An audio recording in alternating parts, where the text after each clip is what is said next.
ரவியும் கிரிஜாவும் அண்ணன் தங்கச்சிங்க 2 பேரும் வெளியே விளையாடிக்கிட்டு இருந்தாங்க. வீட்டுல லலிதா எல்லாருக்காகவும் சமைச்சுக்கிட்டு இருந்தாங்க. அப்பதான் சுரேஷ் ஆபீஸ்ல இருந்து வீட்டுக்கு வந்தாரு. Hi Lalitha, good morning. Night shift முடிச்சு இப்பதான் வந்தேன். என்ன பண்ற? ஹாய்ங்க, வந்துட்டீங்களா? குழந்தைங்க 2 பேருக்கும் ஸ்கூல் லீவ் விட்டுடுச்சு. அதான் காலையில எந்திரிச்சு விளையாட போயிட்டாங்க. ஸ்கூல் திறக்கிற வரைக்கும் இவங்களுக்கு கொஞ்சம் பிஸியா தான் வச்சுக்கணும். குழந்தைங்கன்னா அப்படிதான் இருப்பாங்க. ஸ்கூல் படிக்கிற குழந்தைங்கல்ல, குறும்புத்தனமா நிறைய தூங்குவாங்க. ஏன் நீ ஸ்கூல் படிக்கும் போதெல்லாம் நிறைய நேரம் தூங்கலையா? இப்ப என்ன குழந்தைங்களுக்கு அட்வைஸ்லாம்? என்னங்க, நான் ஒன்னும் இதுக்கு எதிர்ப்பு கிடையாது. வெளியே பாருங்க எப்படி வெயில் அடிக்குதுன்னுட்டு. குழந்தைங்களை வெயில்ல விளையாடினா கருத்து போயிடுவாங்க. அது மட்டும் இல்லாம சோர்ந்தும் போவாங்க. அதனால்தான். சரி சரி, நானே இப்பதான் ஆபீஸ்ல இருந்து வந்தேன். கொஞ்சம் சூடா காஃபி போட்டு கொடு. லலிதா காஃபி போட்டு சுரேஷ்க்கு கொண்டு வந்து கொடுத்தாங்க. சுரேஷ் அந்த காஃபியை குடிச்சுக்கிட்டே ஏதோ ஒரு மயக்கத்துல இருக்க மாதிரி இருந்தாரு. நிறைய யோசனை பண்ணிட்டு இருந்தாரு. லலிதா சுரேஷை பார்த்து, என்னங்க தினமும் ஆபீஸ்ல இருந்து வந்தோன்னு சுறுசுறுப்பா இருப்பீங்களே, இன்னைக்கு என்ன யோசிச்சுக்கிட்டே இருக்கீங்க? சுரேஷ் காஃபியை குடிச்சிட்டு லலிதா கிட்ட, லலிதா, இன்னைக்கு ஆபீஸ்ல இருக்க நிறைய கொலீக்ஸ் எல்லாம் மதர்ஸ் டேக்காக அவங்க அம்மாக்கெல்லாம் நிறைய கிஃப்ட் எல்லாம் ஆர்டர் பண்ணி கொடுத்துட்டு இருந்தாங்க. எனக்கு அதை பார்க்கும் போது ஆசையா இருந்தது. ஆனா அந்த அதிர்ஷ்டம் தான் எனக்கு இல்லாம போச்சு லலிதா. அதான். ஏங்க கவலைப்படாதீங்க, உங்க தவிப்பு எனக்கு புரியுது. அத்தைக்கு உங்க மேல கோபம் அவ்வளவுதான். அவங்களுக்கு பிடிக்காத மாதிரி கல்யாணம் என்ன பண்ணிக்கிட்டீங்களேன்னுட்டு. நீங்க கூட உங்களுக்கு பிடிச்ச கிஃப்ட் ஆர்டர் பண்ணி அத்தை கிட்ட கொண்டு போய் கொடுங்க. அவங்க கண்டிப்பா ஏத்துப்பாங்க பாருங்களேன். லலிதா, உனக்கு என் அம்மாவை பத்தி தெரியாது. அவங்களுக்கு ரோஷம் அதிகம். நான் கொண்டு போய் கொடுத்தா நான் தான் அடி வாங்குவேன். ஏங்க நெகட்டிவா நினைக்கிறீங்க? பாசிட்டிவா நினைங்களே. அம்மாக்கு எப்பயும் குழந்தைங்க மேல எப்பயும் கோவம் இருக்காது. நீங்க கிஃப்ட் கொண்டு போய் கொடுங்க. அப்பா, என் பையன் இவ்வளவு நாள் வரல, என்னை பார்க்க வந்திருக்கானேன்னு சந்தோஷம் தான் படுவாங்கங்க. அதுக்கப்புறமா சுரேஷ் கிளம்பி ஆபீஸ்க்கு போயிட்டாரு. சுரேஷோட அம்மா அப்பா சுஜாதா, அதுக்கப்புறம் பாப்பாராவ் 2 பேரும் பக்கத்து ஊர்ல இருக்காங்க. பையன் நமக்கு பிடிக்காத ஒரு கல்யாணத்தை பண்ணிக்கிட்டானேன்னுட்டு அவங்க கூட இல்லாம இருந்தாங்க. சுஜாதாக்கு பண பைத்தியம். எப்பயும் மேக்கப் போட்டுக்கிட்டு அவங்கள அலங்கரிச்சுக்கிட்டு இருப்பாங்க. பெரிய இடத்து பொண்ணு சுரேஷ் கல்யாணம் பண்ணாம போயிட்டானேன்னு கவலை. இன்னைக்கு என்னால தானே என்னோட சுரேஷ்க்கு எப்படி ஒரு கவலை. என்ன கல்யாணம் பண்ணிக்கிட்டதுனால அவங்க அம்மாக்கு என்ன பிடிக்காததுனால சுரேஷை ஒதுக்கி வச்சுட்டாங்க. ஆனா பாவம், அவர் அம்மா பாசத்துக்கு இப்படி ஏங்குறாரே. என்னால ஏன் அவருக்கு இந்த நிலைமை வரணும்? பேசாம நானே போய் அவங்க அம்மா கிட்ட பேசி எல்லாரையும் சமாதானப்படுத்தினா நல்லா இருக்கும்னுட்டு தோணுது அப்படின்னு லலிதா யோசிக்கும் போது சுரேஷ் வீட்டுக்கு வந்தாரு. ரொம்ப சந்தோஷமா, லலிதா என்ன பண்ணிக்கிட்டு இருக்க? முதல்ல கிச்சன்ல இருந்து வெளியே வா, நான் வந்திருக்கேன்ல. சுரேஷ் குரல் கேட்டதும் லலிதா கிச்சன்ல இருந்து வெளியே வந்து சுரேஷை பார்த்து, என்னங்க உங்க முகமே ரொம்ப பிரகாசமா இருக்கே. ஆமா, அந்த கையில என்ன எடுத்துட்டு வந்திருக்கீங்க? ஒளிமயமா இருக்கு உங்க முகம். இந்த கவரை பார்த்ததுக்கு அப்புறம் கூட அவனுக்கு புரியல லலிதா. நீ சொன்னதுதான் நான் செஞ்சிருக்கேன். என் அம்மாக்காக கிஃப்ட் வாங்கி எடுத்துட்டு வந்திருக்கேன். ரொம்ப நாள் கழிச்சு நான் அவங்கள நேர்ல போய் பார்த்து இந்த கிஃப்ட கொடுக்க போறேன். நீ சொன்னது நடக்கணும்னு நான் வேண்டிக்கிறேன். ரொம்ப ரொம்ப எக்ஸைட்டடா இருக்கேன் தெரியுமா? ரொம்ப ரொம்ப சந்தோஷங்க. நீங்க மாமா அத்தை ஒத்துமையா இருக்கணும்னு நான் வேண்டிக்கிறேன். ஆமா லலிதா, உன்னோட கோரிக்கை எல்லாம் நிறைவேற போகுதுன்னு சந்தோஷமா இருக்கு. இனிமேல் நம்ம எப்பயும் அம்மா அப்பா கூட சந்தோஷமா இருப்போம்.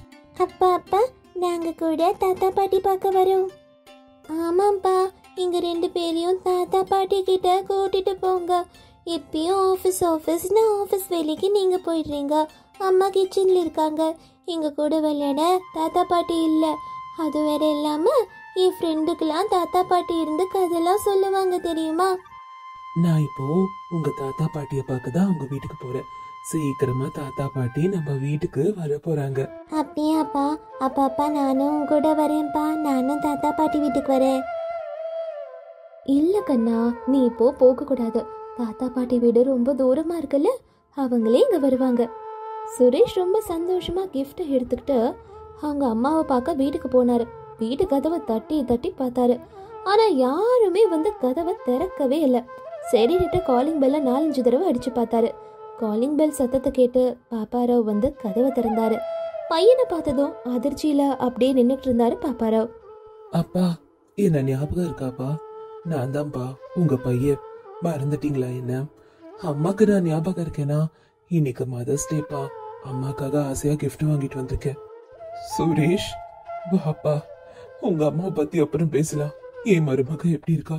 எவ்வளவு நாள் ஆச்சு உன்னை பார்த்து அப்படின்னு அப்பாவும் பையனும் கட்டி பிடிச்சாங்க. அப்பா, நான் நல்லா இருக்கேன்ப்பா. நீங்க எப்படி இருக்கீங்க? அப்புறம்பா, உங்க பேரனும் பேத்தியும் உங்களை பார்க்கணும்னு ரொம்ப ஆசையா காத்துக்கிட்டு இருக்காங்க. என்னப்பா சொல்ற? உனக்கு பையன் பொண்ணெல்லாம் இருக்காங்களா?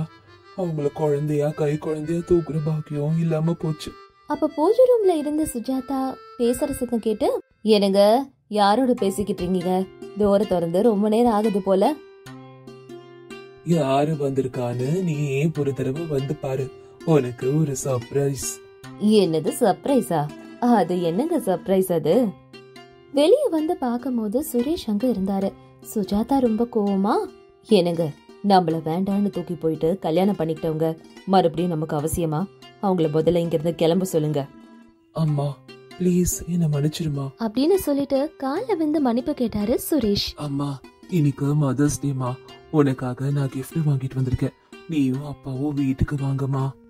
என்னது, நான் உன் வீட்டுக்கு வரணுமா? எப்ப நீ ஏன் பேச்ச மீறி கல்யாணம் பண்ணிக்கிட்டு ஏழை வீட்டு பொண்ணோட இருக்கியோ அப்பவே உனக்கும் எனக்கும் எந்த சம்பந்தமும் இல்ல. எப்ப நீ பணக்காரன் ஆகுறியோ அப்ப சொல்லு வர. முதல்ல இங்க இருந்து கிளம்புறியா? பாவம் சுரேஷ் கிஃப்ட் அங்கேயே வச்சுட்டு கிளம்பி போயிட்டாரு. சுஜாதா, நீ செஞ்சது கொஞ்சம் கூட நியாயமே இல்ல. 1000 தப்பு பண்ணிருக்கட்டும், அவன் நமக்கு பிறந்த பையன். நம்ம அவனை ஏத்துக்கணும். அவன் தான் நமக்குன்னு இருக்கான்.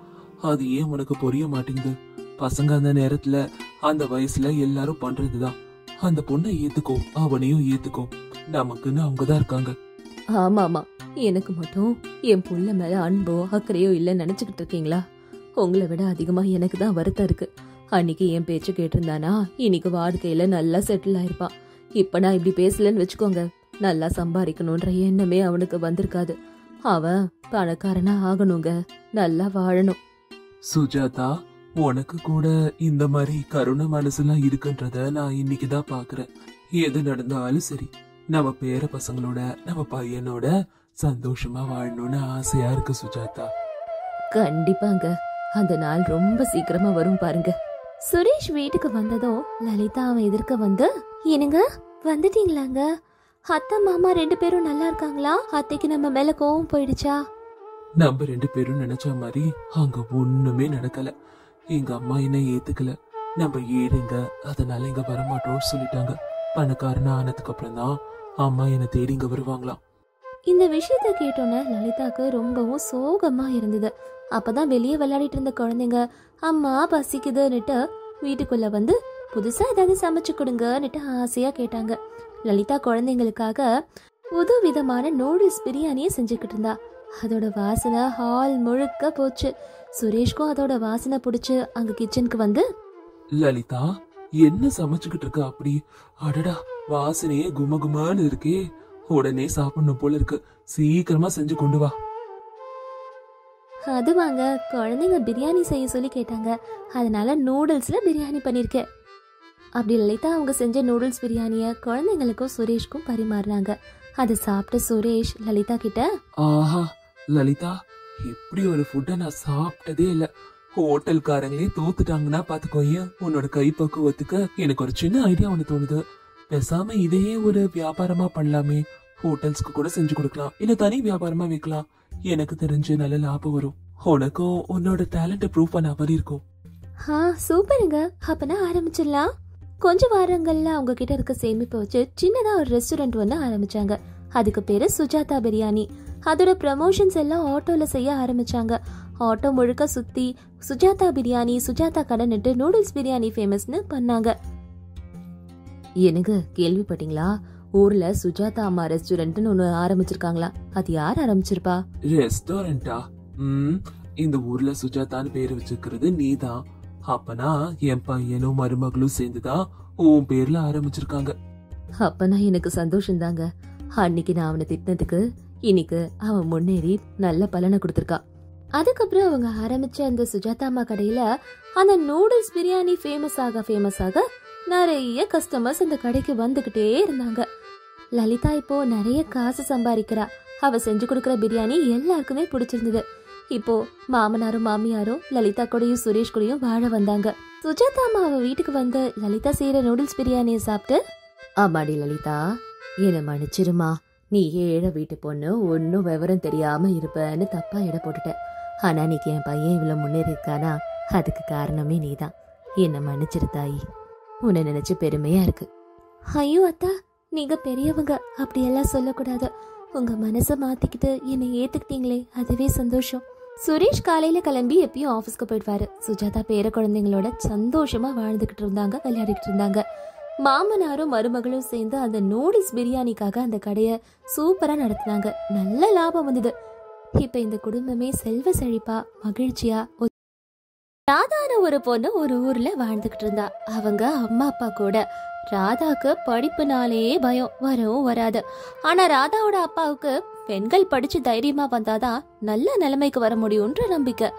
அவரு பொண்ணை நல்லா படிக்க வச்சு பெரிய ஆள் ஆகணும்னு நினைச்சாரு.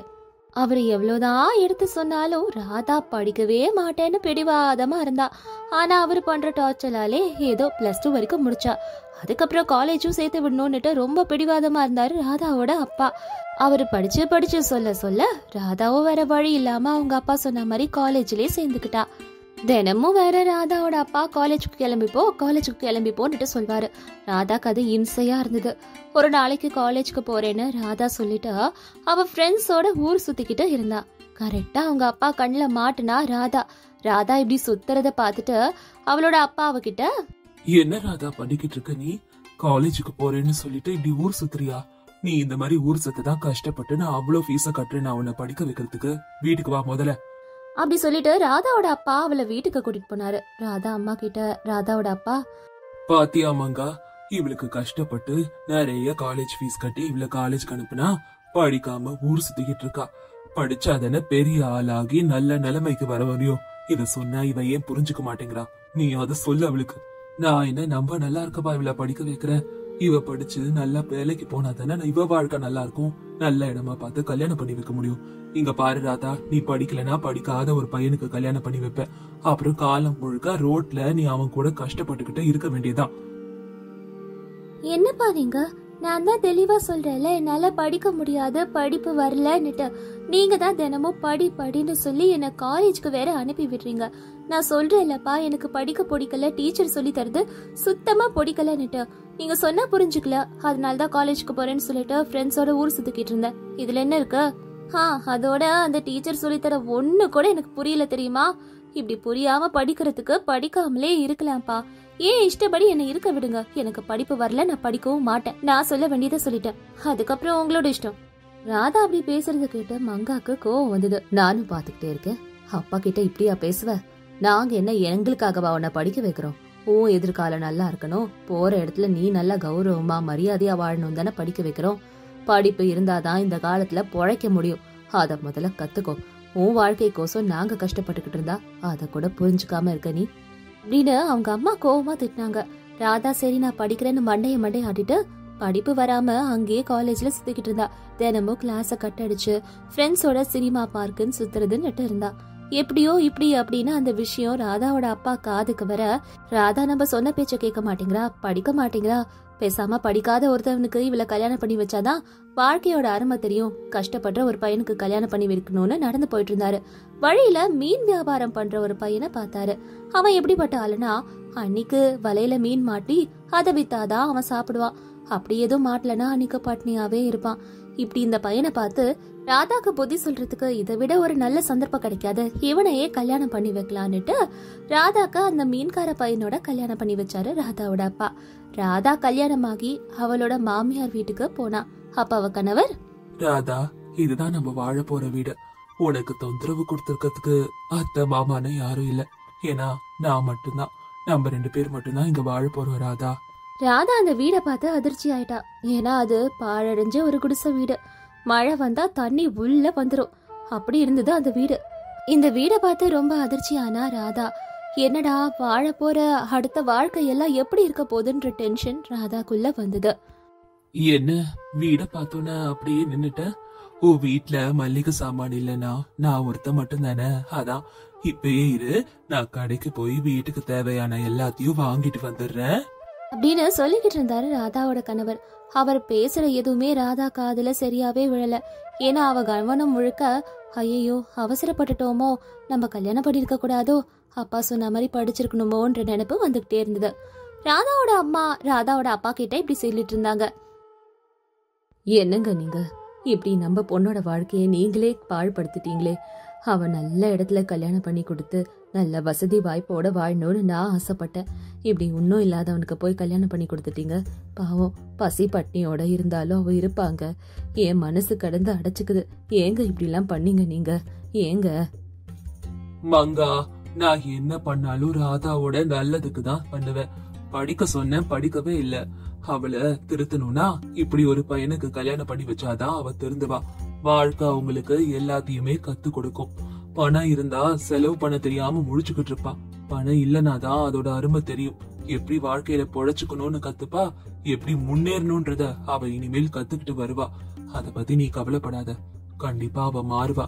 மாறி அவளும் ஒரு நல்ல நிலைமைக்கு வந்து காட்டுறாளா இல்லையான்னு நீ பாத்துக்கிட்டே இரு அப்படின்னு அவர் சொன்னதுக்கு மங்கா கோவப்பட்டு, ஐயோ உங்ககிட்ட பேசி நான் ஜெயிக்க முடியுமா அப்படி சொல்லிட்டு மங்கா கிச்சனுக்குள்ள சமைக்க போயிட்டாங்க. ராஜு கடைக்கு போய் வீட்டுக்கு தேவையான எல்லா மளிகை சாமானும் வாங்கிட்டு வந்தா. அவர் வாங்கிட்டு வந்த எல்லாத்தையும் அழகா நீட்டா அரேஞ்ச் பண்ணி வச்சா ராதா. அதுக்கப்புறம் அன்னைக்கு சாப்பாட அவர் வாங்கிட்டு வந்ததுல இருந்து சமைக்க ஆரம்பிச்சுக்கிட்டு இருந்தா. ராதாக்கு சமையல்லாம் ரொம்ப பிடிக்கும். அவங்க வீட்டுல இருக்கும் போது அவதான் சூப்பரா சமைப்பா. அவ கையால எது செஞ்சாலும் ருசியா இருக்கும். அன்னைக்கு மீன் புடிச்சிட்டு வந்ததுனால மீன் குழம்பு வச்சா ராதா. ஆஹா, அற்புதமா ருசியா இருக்கு ராதா. இந்த மாதிரி ருசியான சாப்பாடே நான் சாப்பிட்டது இல்ல. ராஜுக்கு கல்யாணம் ஆன விஷயம் தெரிஞ்சு பக்கத்து வீட்டு ரோஜா அவனை பார்க்க வந்தா. ராஜு அண்ணே, உனக்கு கல்யாணம் ஆயிடுச்சா? இவங்கதான் அண்ணியா, அழகா இருக்காங்க. ராதா, இவ பேரு ரோஜா. நம்ம பக்கத்து வீட்டுலதான் இருக்கா. என் தங்கச்சி மாதிரி. நான் சாப்பிடலனா இவதான் கொண்டு வந்து கொடுப்பா, தெரியுமா? அண்ணி, என்ன சமைச்சிருக்கீங்க? ஆஹா, வீடு ஃபுல்லா நறுமணமா இருக்கே. அதுவா, நான் மீன் குழம்பு வச்சிருக்கேன். இந்தாங்க, எடுத்துட்டு போங்க. டேஸ்ட் பண்ணி எப்படி இருக்குன்னு சொல்லுங்க. அண்ணி, வாசனையே குமகுமான்னு சூப்பரா இருக்கு தெரியுமா? நீங்க சூப்பரா சமைப்பீங்கன்னு நினைக்கிறேன். கண்டிப்பா நல்லா இருக்கும். தினமும் இந்த மாதிரி மீன் குழம்பு பண்ணுங்க. உங்களுக்கு ஒரு ஐடியா தரட்டுமா? இப்படி நீங்க மீன் குழம்புலாம் பண்ணீங்கன்னா பக்கத்துல இருக்கிறவங்க வாங்கிப்பாங்க. அவங்க கிட்ட காசு வாங்கியே மீன் குழம்பு கொடுக்கலாம் அப்படின்னு ரோஜா சொன்னதும் சின்னதா ஒரு சிரிப்பு சிரிச்சா ராதா. அதுக்கப்புறம் ரோஜா அங்கிருந்து போயிட்டா. ராதா ரோஜா சொன்னதை யோசிச்சுக்கிட்டே இருந்தா. எப்படியாவது இந்த மீன் குழம்பு வியாபாரத்தை பண்ணி காசு சம்பாதிக்கணும், வீட மாத்தணும்னு நினைச்சா ராதா. அந்த விஷயத்த ராஜா கிட்ட சொன்னா ராதா. என்னங்க, நான் ஒரு ஐடியா வச்சிருக்கேன். எப்படியும் வீட்டுல எந்த சாமானும் இல்ல. பேசாம ரோஜா சொன்ன மாதிரியே நீங்க கொண்டு வர மீன்ல நான் மீன் குழம்பு பண்ணி அதை வெளியே விற்கலான்னு இருக்கேன். காசும் வரும். வீட்டுக்கு தேவையான எல்லாத்தையும் நம்ம வாங்கி போடலாங்க. நீங்க என்ன சொல்றீங்க? அதுதான் உனக்கு பிடிச்சிருக்குன்னா நீ தாராளமா பண்ணலாம். நான் எதுவும் உன்னை தடுக்க போறது இல்ல ராதா அப்படின்னு உடனே ராதா மீன் குழம்பு வியாபாரத்தை ஆரம்பிச்சா. ராதாவோட மீன் குழம்பு அப்படி இப்படின்னு ஊர்ல இருக்க நிறைய பேருக்கு ரீச் ஆச்சு. தினமும் கஸ்டமர்ஸ் வந்து மீன் குழம்பு வாங்கிட்டு போயிட்டு இருந்தாங்க. அப்படி ஒரு நாள் அந்த பக்கம் போகும்போது ராதாவோட அப்பா அவ மீன் குழம்பு வியாபாரம் பண்றத பார்த்துட்டு, மங்கா, இன்னைக்கு ராதா மீன் குழம்பு விக்கிறத பார்த்தேன்.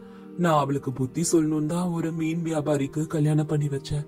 ஆனா இன்னைக்கு அவர் வீட்டுல மீன் குழம்பு விக்கிறத பார்த்து மனசு உடைஞ்சு போயிட்டேன். ஏதாவது ஒரு விதத்துல அவங்களுக்கு நம்ம பெருசா உதவி செய்யணும் மங்கா. பொண்ணு கஷ்டப்படுறத என்னால பாக்க முடியல. இப்ப சொல்லுங்க. அன்னைக்கே உங்ககிட்ட படிச்சு சொன்ன இதெல்லாம் பண்ணாதீங்கன்னு எங்க கேட்டீங்க? அன்னைக்கே நீங்க கேட்டிருந்தீங்கன்னா இதெல்லாம் நடந்திருக்காது. சரி வாங்க, நம்ம பொண்ணை பார்த்து அவளுக்கு தேவையான எல்லாத்தையும் நம்ம ஏற்பாடு பண்ணி கொடுப்போம் அப்படின்னு ராதாவோட அம்மா அப்பா 2 பேரும் அவளை பார்க்க அவ வீட்டுக்கு போனாங்க. அவ வீட பார்த்து ஆச்சரியப்பட்டாங்க 2 பேரும். ராதா, உங்க அப்பா என்ன என்கிட்ட வந்து பொண்ணு கஷ்டப்படுறா, மீன் குழம்பு விக்கிறான்னு புலம்பிக்கிட்டு இருந்தாரு. நீ ரொம்ப கஷ்டப்படுவேன்னு பார்த்தா வீட்டுல என்ன டைனிங் டேபிள்னுட்டு எல்லா விஷயமும் தேவையானதெல்லாம் இருக்கு. எப்படி இதெல்லாம் சாத்தியமாச்சு ராதா? கல்யாணம் பண்ணி கொடுக்கும் போது இதெல்லாம் இல்லையே. அம்மா, கரெக்டு தாம்மா நீ சொன்னது. கல்யாணம் ஆகி வரும்போது இது எதுவுமே இந்த வீட்டுல இல்ல. ஆனா நான் தான் ஏதாவது வியாபாரம் பண்ணணும்னு மீன் குழம்பு வியாபாரம் பண்ணேன். அதுல நல்ல லாபம் சீக்கிரமாவே சம்பாரிச்சேம்மா. அதுலதான் இது எல்லாமே நான் வாங்கி போட்டேன். எனக்கு என் கணவர் ரொம்ப துணையா இருக்காரு தெரியுமா? ராதா சொன்னதை கேட்ட மங்கா அவளோட அப்பா கிட்ட, எனக்கு இன்னைக்கு நடந்ததுல நான் ஒரு விஷயத்த நல்லா கத்துக்கிட்டேன். வெறும் படிக்கிறது மட்டும் வாழ்க்கை இல்லைங்க. படிச்சு அனுபவத்தை கத்துக்கிட்டு அதுக்கப்புறம் வேலைக்கு போறது வாழ்க்கை இல்லைன்னுட்டு புரிஞ்சுக்கிட்டேன். படிக்காமையும் முன்னுக்கு வரலான்றத நம்ம பொண்ணு நிரூபிச்சுட்டா பாத்தீங்களா? இவ படிச்சிருந்தா படிச்ச மாப்பிள்ளையா பார்த்து கல்யாணம் பண்ணி வச்சிருப்பீங்க. அவன் இவளை வேலைக்கு போக விடுவானோ விட மாட்டானோ, குணமானவனா இருப்பானோ இருக்க மாட்டானோ, ஆனா ராஜா கஷ்டப்பட்டு வர பையங்க. அவனுக்கு அதனாலதான் எல்லாரையும் எப்படி நடத்துக்கணும்னுட்டு தெரிஞ்சிருக்கு. இவளுக்கு துணையா இவளுக்கு உதவியா அவர் எவ்வளோ இருக்காரு. அந்த குணத்தை பாருங்கங்க. குணத்துலதான் எல்லாம் இருக்குன்றத நான் இன்னைக்கு புரிஞ்சுக்கிட்டேன். படிச்சவன் வந்திருந்தா கூட இவளுக்கு துணையா இவளுக்கு உதவியா இப்படி இருந்திருக்க மாட்டான். ஆனா நம்ம மாப்பிள்ள ரொம்ப ரொம்ப நல்லவருங்க. இவ அதிர்ஷ்டசாலி மாப்பிள்ள கிடைச்சதுக்கு. அதுக்கப்புறமா ராதாவோட அப்பா அவர்கிட்ட மன்னிப்பு கேட்டாரு. ராதாவும் அவர்கிட்ட மன்னிப்பு கேட்டா. அதுக்கப்புறம் ஒன்னா ஒத்துமையா எல்லாம்